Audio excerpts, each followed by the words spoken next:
Carl Saff. I run a business called Saff Mastering here in Chicago. I've been doing mastering on and off for the past 8 years, since about 2000, and I've been full-time doing mastering for the past 18 months.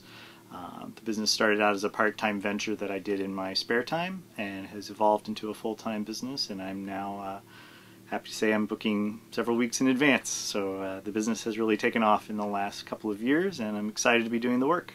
This is the Requisite L2M MkIII.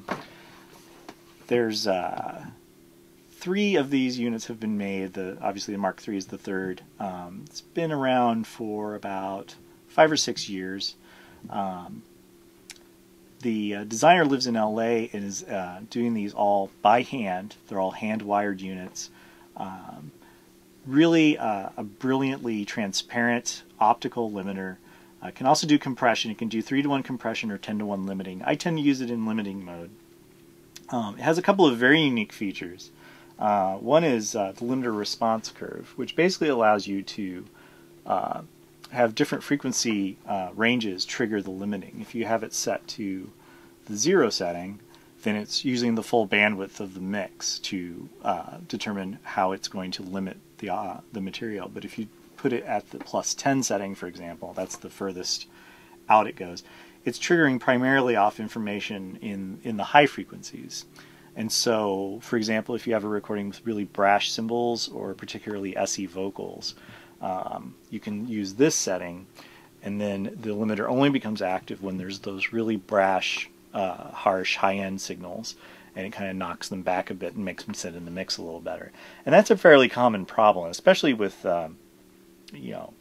DIY home recordings. A lot of times people aren't aware of things aren't aware of just how harsh things like the S's in vocals or the brashness in cymbals is, either because of the room they're monitoring or the monitors they're using.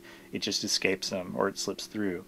And so that's something I can do to very subtly fix that problem. It's not necessarily a replacement for a de-esser or certainly an EQ, but it adds a nice subtle improvement in that regard that I frequently turn to this device to do that.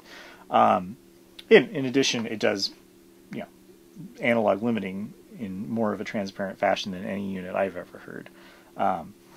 It also has a very interesting feature, the limiter feedback feature. This adds selective amounts of even order harmonics to the program material, which is the same thing that happens when you run material through tube devices or track to analog tape.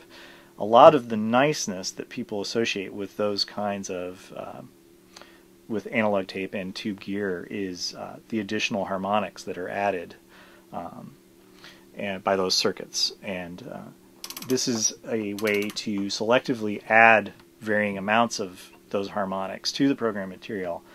And to my ear, it definitely makes things like, especially harsh digital mids, sound a lot lusher than before. If you A/B, it's a subtle difference, but it reminds me of what you get when the difference, say, between tracking to tape versus to digital.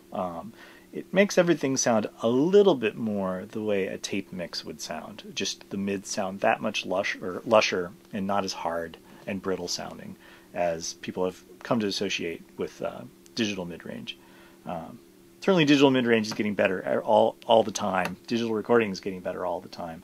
But whenever that problem rears its head, I always turn to the Requisite to try to add that little subtle niceness and lushness that that can be missing.